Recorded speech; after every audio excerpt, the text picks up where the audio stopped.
Shalom, muita paz, muita luz, na luz da verdade, do Messias, do real Messias, Emmanuel Abidrushim, autor da obra oficial, edição de última mão, Mensagem do Grau na Luz da Verdade, em 3 volumes.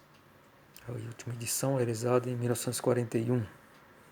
É a obra oficial do Messias Abidrushim. Não confunda com a sua antiga mensagem de 1931, que após o falhar dos convocados e o passamento do Senhor, ela se tornou inválida, ela se tornou, vamos dizer assim, morta. Ela, vamos dizer assim, ela representa o corpo de Cristo assassinado na cruz. É essa dissertação de hoje.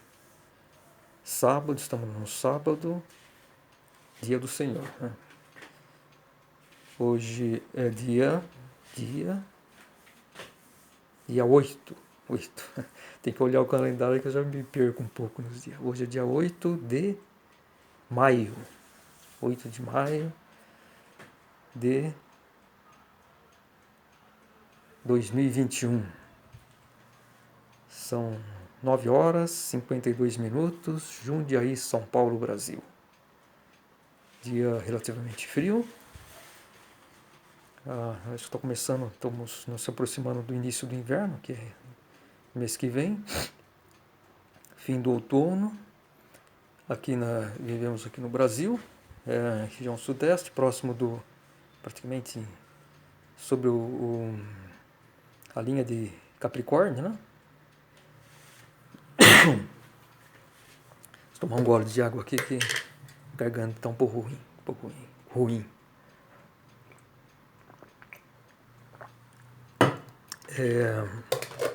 Quando começa o tempo a esfriar um pouco, minha garganta começa quando eu começo a tossir um pouco e ela fica um pouco irritada. Interessante, né? É que o tempo mais frio e também mais seco, né? Começa a ter mais partículas, né? no ar. E um sinal que me acontece, eu começo a tossir um pouco mais, né? A garganta começa a ficar um pouco mais irritada. Mas hoje é um belo dia, época de menos chuva, está fazendo sol. Houve uma queda brusca ontem da temperatura. Dia anterior, na quinta-feira, a temperatura máxima chegou a 29 graus. E ontem foi de 21 graus, né? A temperatura máxima caiu 8 graus, né? Isso é uma queda brusca, né? Agora, a temperatura mínima praticamente ficou igual, né? Então, na média aí caiu aí uns 4, 5 graus, né? E é isso. Então, o tema que eu me propus fazer hoje é sobre a mensagem do Graal oficial, né? Oficial, considerado de última mão pelo Senhor. Então eu queria, no vídeo anterior eu comecei com esse tema, mas eu também me desviei um pouco do tema. E hoje, agora esse segundo, vou tentar focar mais nessa questão. Eu vou falar primeiro do senhor, né? Como eu já estava falando, o senhor Emmanuel Abidrushim nasceu na cidade de Bischofswerda, Alemanha, na Saxônia, em 18 de abril de 1875. Ele é o prometido Espírito da Verdade, o Filho do Homem. Ele veio esclarecer a criação através da sua obra Na Luz da Verdade e também, ao mesmo tempo, nos fazer chegar à hora, que é do juízo final. Ele é o juízo, né? Juiz. Então, aí está a urgência dos nossos tempos, né? E ele começou, ele foi dramaturgo, o nome dele como cidadão alemão era Oskar Ernest Benhardt. A cidade que ele nasceu, uma pequena cidade, fica próximo de Dresden, na Saxônia, e também próximo à fronteira da Tcheca e República Tcheca, né? Ele, inicialmente, ele veio de família luterana, né? Ele era família luterana, ele queria se tornar pastor, a mãe dele foi contra, ele estudou para ter uma atividade comercial. Então ele atuou profissionalmente em Dresden, assim como na parte comercial. Ele viajou bastante também se casou, teve a primeira esposa, teve um filho que nasceu em 1889. O nome dele parece que era Herbert. Esse filho dele morreu na Primeira Guerra Mundial, em 1919, em combate, né? No último ano da guerra. Ele também teve uma filha, Edith, nascida em 1907, mas essa não era uma filha natural. Me parece essa filha era da irmã da esposa dele. Então ele considerou como filha, né, que ele criou. Mas enfim, ele viveu acho que talvez uns 10 anos com a primeira esposa, depois separou. Ele viajou muito para a Ásia, Império Otomano, esteve na Índia, viajou muito pela Alemanha, pela Europa, esteve nos Estados Unidos, em Nova York, em 1912, 1913. Quando ele estava em Londres, em 1914, iniciou a guerra, ele foi preso, né, para um campo de concentração na Isle of Man, que é a Ilha do Homem, que fica entre a Irlanda e o Reino Unido. Era um campo de concentração para isolar os possíveis estrangeiros, enfim. Tá? Depois que terminou a guerra, ele foi libertado, voltou para a Alemanha. Ele nessa época ele já tinha optado como escritor, né? Com a profissão de escritor. Ele foi romancista, escreveu acho que mais ou menos uns 7, 8 romances, né? Que são, acho que só existe em língua alemã e francês, em francês, me parece, né? Então até que seria interessante esses livros, né? Que chegassem, né, até nós, mas ainda não foram traduzidos para o português, enfim. É meio complicado, né, encontrar esses originais, né?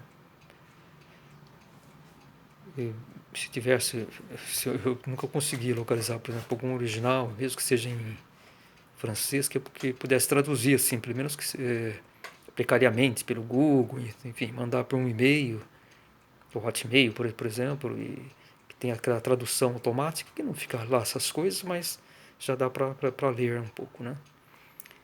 Mas essas obras são secundárias, né? Foi uma obra, vamos dizer, preparatórias do Senhor, né? Para quando ele chegasse e pudesse escrever sua nova palavra viva, né?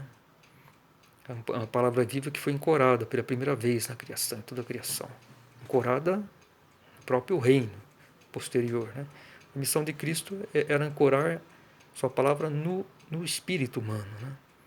Ele poderia até, se ele tivesse vivido mais, enfim, se não fosse assassinado, e se os judeus os tivessem reconhecido, teria propagado. Os próprios escribas, seria uma tarefa deles, né?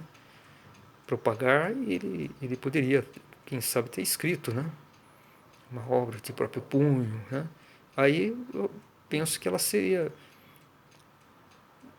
talvez não propriamente ancorada na criação posterior, porque ele, como não era desse reino, o reino dele é divino, né?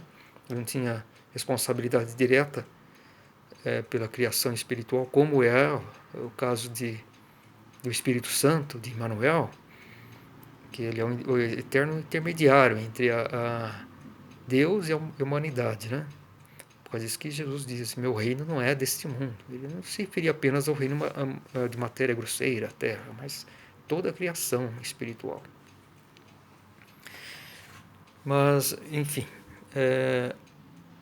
Emmanuel, ele também foi dramaturgo, né? Aqui na Terra, enfim, como cidadão alemão, né?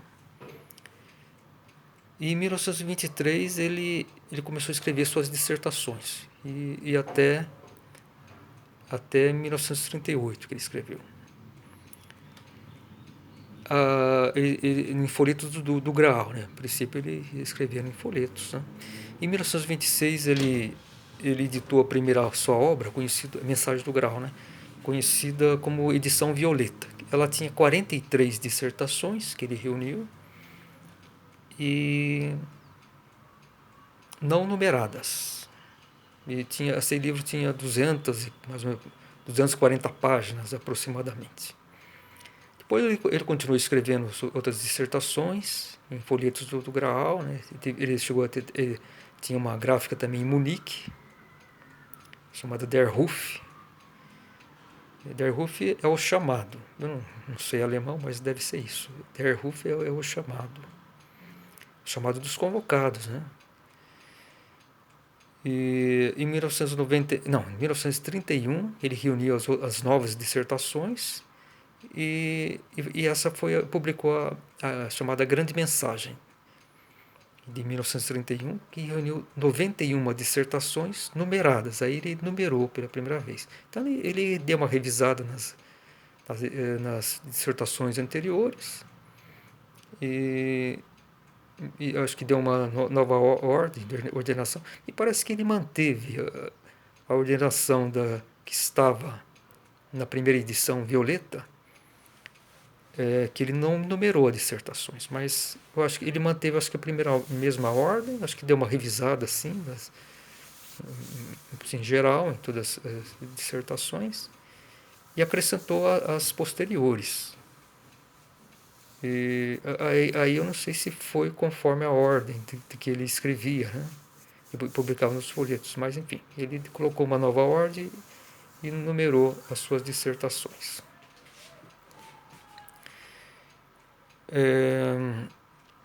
Nesse período tinha que surgir os convocados que estavam se apresentando, e em 1928 o senhor foi para Wuppertal, no Tirol. 1928, exatamente em 13 de fevereiro de 1928 ele se transferiu para Wuppertal, no Tirol, na Áustria. E lá ficou até ele ser preso em 12 de março de 1938. Ele foi preso pelos nazistas, né?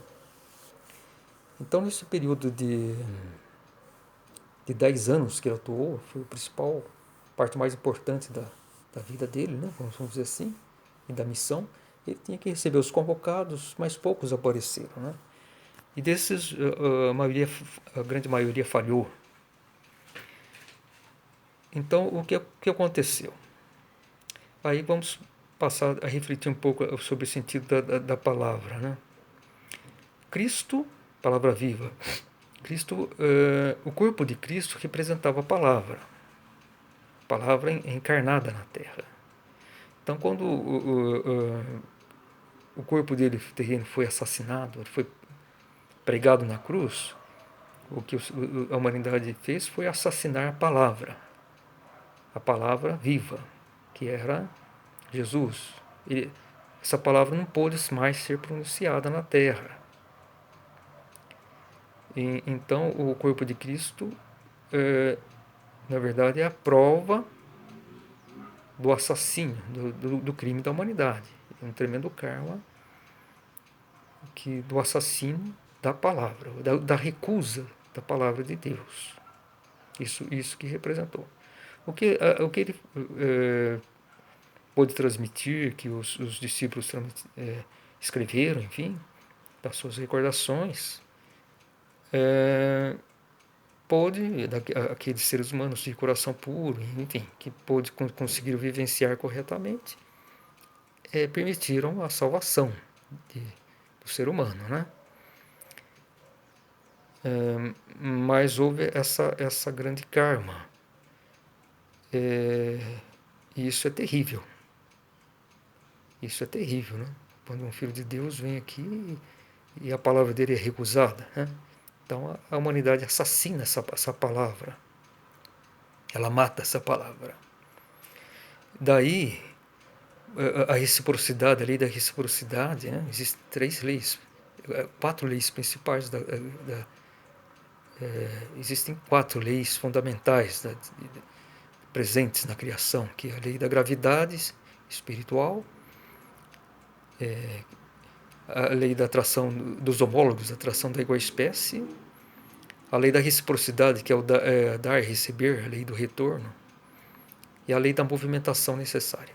Então, quando a lei da reciprocidade age incisivamente quando a palavra é recusada, a palavra viva, porque é a importância, né? E então a humanidade recebeu um karma muito grande, né, desse assassino, dessa recusa. E para que o mundo não fosse destruído, isso é um pensamento meu, né? Desse retorno kármico, dessa reciprocidade, um filho de Deus, ele não tem necessidade, né? Mas ele pode fazer intercessão para a humanidade, para aliviar o karma, né? E por isso que Jesus Cristo falou lá, quando ele estava na cruz, né? Pai, perdoa-os, porque eles não sabem o que com isso fazem. Né? Não sabem, não têm noção, são ignorantes, não sabem o que estão fazendo na realidade. Estão atraindo para si um tremendo karma, uma lei da reciprocidade. Isso é tão violento porque que destrói a Terra. Possivelmente seria destruída se não houvesse uma intercessão, se não houvesse tido essa intercessão de Jesus Cristo, né? A humanidade não existiria mais, a Terra seria destruída. Agora é interessante uma outra reflexão. Para Cristo foi preferível, para Cristo, o próprio Deus, que ele fosse assassinado, né, do que ele fosse ignorado. Bom, vamos dar um exemplo. Poderia ter acontecido na missão de Cristo, de salvação, poderia ter acontecido 3 coisas. A primeira situação é que ele fosse aceito. Ele fosse reconhecido primeiramente pelos judeus, que eram um povo eleito na época, né? Era exclusivo, era o povo que Deus escolheu. Mas eles não foram capazes de compreender isso. Então, caso tivesse ocorrido como Deus queria, né, que ele fosse reconhecido, então seria o ideal. Então a humanidade tomaria como conhecimento, ele seria adorado devidamente, ele teria vivido muito mais anos, né? Isso seria ideal. A humanidade encontraria o caminho da luz, já teria encontrado naquela época de Jesus o caminho da salvação. Hoje o mundo seria, vamos dizer assim, o juízo que teria que também vir, mas seria muito mais suave. Não teria essa reciprocidade kármica da humanidade pecadora. Não existiria mais. Hoje iríamos num paraíso terreno. Voltaríamos, né, a viver conforme a vontade de Deus, que a vontade de Deus estipula para nós, seres humanos. Viveríamos através da intuição, do coração, né? Então, nós nos fortaleceríamos de tal maneira que as tentações de Lúcifer não teriam mais ressonância em nós, né? Porque as tentações de Lúcifer, elas só ligam a nós, pode aderir, se nós formos presunçosos, perdermos esse sentimento puro do coração, a intuição. Então ele se liga através do raciocínio, da nossa mente, do nosso intelecto. Então, e nos escravizamos ao espaço e tempo. Nos desligamos do espiritual. Porque o raciocínio é do nosso cérebro anterior, vamos supor, aqui que está o nosso cérebro anterior.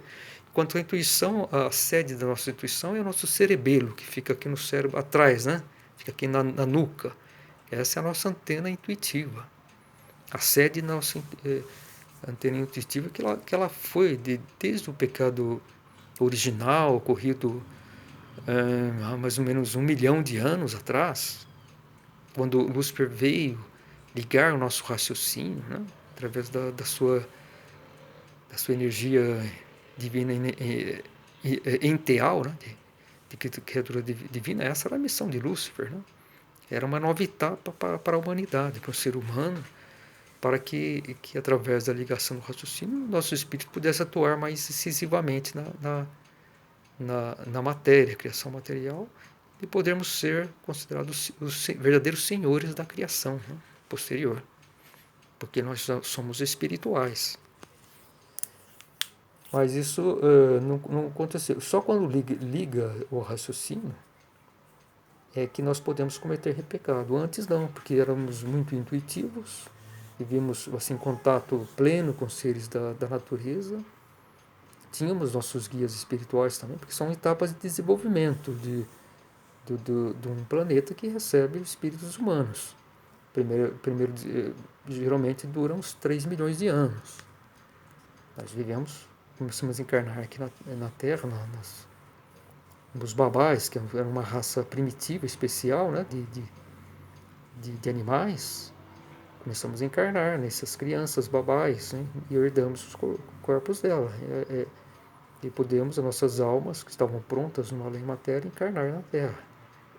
Então, são 5 etapas de desenvolvimento. O primeiro é nascimento, dura mais ou menos 600 anos, quando os nossos guias são unicamente enteais da natureza.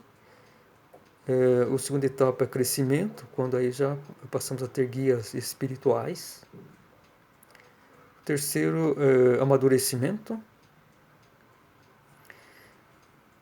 Já estamos assim amadurecidos na matéria, né? Lógico que nesse período muitos já voltaram para o paraíso autoconsciente. Esses planos de desenvolvimento é em geral, vamos dizer assim, que daquele período que o planeta, a última etapa da existência de um planeta, quando ele está naquele estado de amadurecimento tal que permite receber esses seres humanos. Planetas destinados para isso, tem atmosfera, enfim, planetas vamos dizer, sólidos, né? Preparados para isso, que está naquela distância apropriada do Sol, aquela chamada de zona habitável, que tem atmosfera, e que todos os planetas que estão nessa zona habitável, que tem atmosfera, recebem seres humanos. Espíritos humanos em desenvolvimento. Então, agora, depois da etapa de amadurecimento, que se encerrou mais ou menos há 1.200.000 anos, vem a etapa de ações e desenvolvimento, que é quando se liga o raciocínio, o intelecto. E só nesse ponto que podemos cair em tentação. Não era para cair em tentação. Isso existiu por própria decisão de Lúcifer. Ele cumpriu a sua missão de ligar o nosso raciocínio, mas ele atuou sem amor.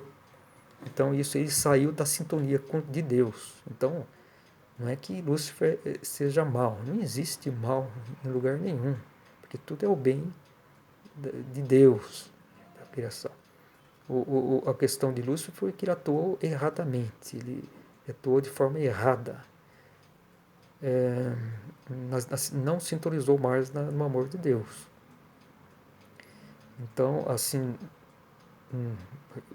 na essência, na realidade dos fatos, Lúcifer não é mal, porque o mal, vamos dizer, não existe. Na essência, na finalidade, em tudo, só existe o bem. O Lúcifer, na sua essência, ele é bom, ele nasceu bom, foi a atuação errada que porque ele se distanciou de Deus, passou a ter livre-arbítrio. Então ele resolveu colocar tentações, enfim, é, por essa distância ele começou a ter opinião própria. Foi negligência dele que ele saiu da sintonia da vontade de Deus. Então daí ele achou que ele devia colocar tentações, enfim. Aí o ser humano pôde iniciar o pecado original e daí o pecado hereditário, que de pai para filho, né? Cada criança foi cada vez vindo com o cérebro maior e o cerebelo menor, que é o cérebro da intuição. E aí fomos desligando da nossa essência, né? Bom, mas então eu estava falando sobre a atuação de Jesus, né? Então hoje poderíamos ter recuperado, né, a verdadeira sintonia, porque nós éramos para ter passado nesse período de ações e desenvolvimento, sempre, mas foi nessa época que a atuação errada de Lúcifer nós caímos, né, através da mulher, que foi a mulher foi a primeira que caiu por sua intuição, né? O Lúcifer só poderia introduzir suas tentações através da mulher, porque o homem porque ele é menos intuitivo, né? Ele não se abre ao erro, né? Enquanto que a mulher, a intuitiva, atuou exatamente na vaidade, né? Ele conseguiu abrir uma brecha. E se a mulher caísse, toda a humanidade estaria perdida, né? Ele sabia que era... É como se colocasse vamos supor, um verme dentro de uma fruta, né?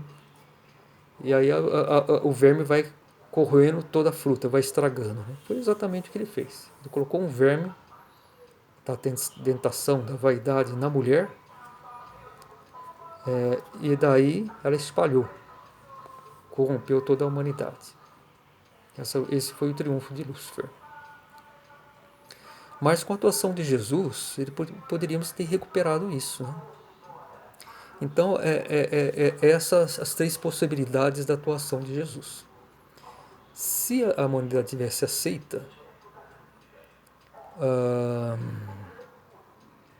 a missão de Jesus, nós estaríamos novamente sintonizados na pureza de Deus, nossos corações voltaríamos a ser intuitivos. Aí, hoje, a humanidade seria exatamente do agrado de Deus. Mas isso não ocorreu. Então, houve a segunda questão. Jesus, a missão dele, foi assassinado, né? Tiveram os que aceitaram, que foram a minoria, a palavra dele, e vivenciaram corretamente. E a maioria não aceitou ou perseguiu, principalmente as religiões atuantes, né? Sempre a religião que é falsa é aquela que bate de frente contra a luz, porque ela não aceita, né? Ela é presa ao raciocínio, os valores do raciocínio. E o judaísmo já naquela época estava fora da sintonia com Deus, né? Da mesma forma como é a religião hoje. A principal, vamos supor, o catolicismo é a religião que está mais a favor de Lúcifer. O Lúcifer atua, né? Se tornou uma religião luciferiana. Da mesma forma, o judaísmo daquela época já estava na sintonia de Lúcifer, né? Por causa disso que bateu de frente com a luz. Viu como inimigo, né? No caso de Jesus. Então a missão de Jesus, vamos dizer, parcial, né? Não foi aquela que fora de fato planejada, né? E então está aí a gravidade. Agora, o pior questão, o cenário que podia ter existido para a missão de Jesus, se ele fosse totalmente ignorado. Se ele tivesse sido enviado e ter sido totalmente ignorado pela humanidade. Aí seria o pior do cenário. Então foi preferido ele ter sido assassinado, mas quando ele é perseguido, mostra que incomodou, né? Incomodou a muitos. Então está alguma ação. Agora, se o ser humano tivesse ignorado totalmente Jesus, aí seria o pior dos cenários. Aí nem poderia haver uma intercessão de Jesus, né? Porque interceder para quem vira as costas totalmente para ele. Não tem como, né? Então aí seria o pior dos cenários. Então a reciprocidade seria o mais violento. Aí não teria maneira de haver intercessão nenhuma. Mesmo que ele não tivesse sido assassinado. Mas vamos supor que ele tivesse vivido como uma pessoa totalmente ignorada pelos seres humanos. Então, quando chega a luz, né, num ambiente de trevas, sempre há uma divisão entre os que aderem, os que o aceitam e os que não aceitam. Os que batem de frente, lutam contra a luz. Mas está havendo uma ação, né? E então a humanidade seria destruída, inapelavelmente. Isso é o que eu penso, isso que eu analiso, segundo a lei da reciprocidade, pela lógica da lei da reciprocidade, conforme eu interpreto. Mas enfim, não houve a perfeição da missão dele, né?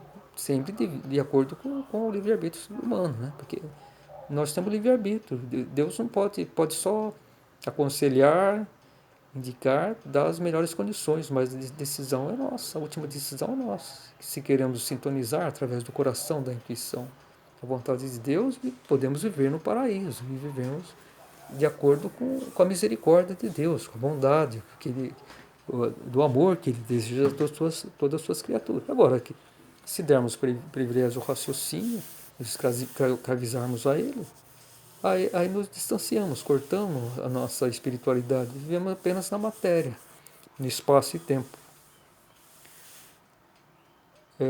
Bom, esse vídeo aqui já está se encerrando e, é o tempo mais ou menos certo e pretendo continuar com esse tema e vamos encerrar aí na questão da intercessão, né, de Deus que Jesus fez na cruz. E daí houve a possibilidade da continuação. Mas eu quero só encerrar que essa intercessão foi exatamente o que aconteceu com a mensagem, né, do Graal. Quando houve o falhar da humanidade, dos convocados, foi a mesma coisa que foi um assassínio. Simbolicamente foi um assassínio da palavra. Ele foi planejado e já foi assassinado. Então tinha que haver uma intercessão de um filho de Deus, no caso de Emmanuel Abidrushim. E essa intercessão foi justamente a sua mensagem do Graal, da edição de última mão, a oficial em 3 volumes, que ele permitiu, equivalente ao Pai, perdoa-os, porque eles não sabem o que fazem, porque senão a humanidade seria destruída, não existiria mais, né? Então é essa a questão. Por isso que ela se tornou a mensagem oficial e a mensagem antiga de 1931 se tornou inválida.